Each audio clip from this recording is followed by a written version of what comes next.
Neenakost spolov v Evropski uniji je pandemija še povečala.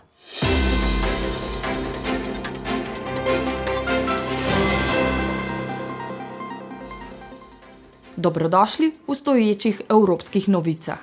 Po izbruhu koronavirusa je jasno, da bi lahko imeli družbeni in gospodarski vidiki pandemije dolgoročne posledice na enakost spolov.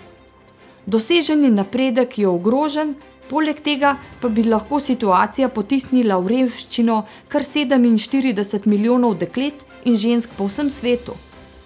Do enakopravnosti spolov je še dolga pot. Na popolno enakost pri trenutnem tempu je treba čakati še najmanj 60 let. Evropska unija ima sicer indeks 67,9, Slovenija pa za 0,2 točke manj. Med 49 milijoni delavcev na področju zdravstva, nege in oskrbe, ki so najbolj izpostavljeni nevarnostim okužbe, je okoli 76% žensk. Največji razkorak je v Latviji, kjer ženske predstavljajo kar 88% vseh delavcev v zdravstvu. Najmanjši pa je na Malti, kjer predstavljajo 53%. V Sloveniji je med zaposlenimi v zdravstvu 80% žensk.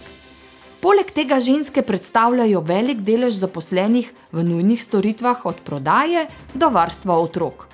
V Evropski uniji je kar 82% blagajničarjev žensk, na področju čiščenja in pomoči na domu pa jih je kar 95%. Ženske predstavljajo velik delež storitvenega sektorja. 85% zaposlenih žensk v starosti med 15 in 64 let dela v storitvenih dejavnostih, ki jih je pandemija posebej močno prizadela in se soočajo z ukinjanjem delovnih mest. Omejitve gibanja so prizadele ženske, sektorje gospodarstva, kot so varstvo otrok, tajniška in gospodinjska dela. Več kot 31,3% žensk, moških samo 8,7% v Evropski uniji dela s krajšim delovnim časom. Ženske predstavljajo velik delež sivega gospodarstva, kjer je delavskih pravic manj, prav tako je slabše zaščiteno zdravje delavcev, manj je pa drugih temeljnih pravic.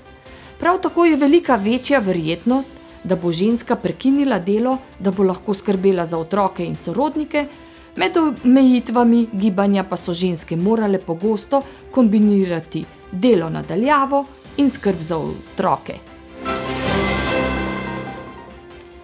32,7% žensk je nedejavnih na področju trga dela zaradi oskrbe domačih. Podatek je za leto 2019 za Evropsko unijo. Gospodinjska dela so še vedno pogosto razumljena kot ženska dela.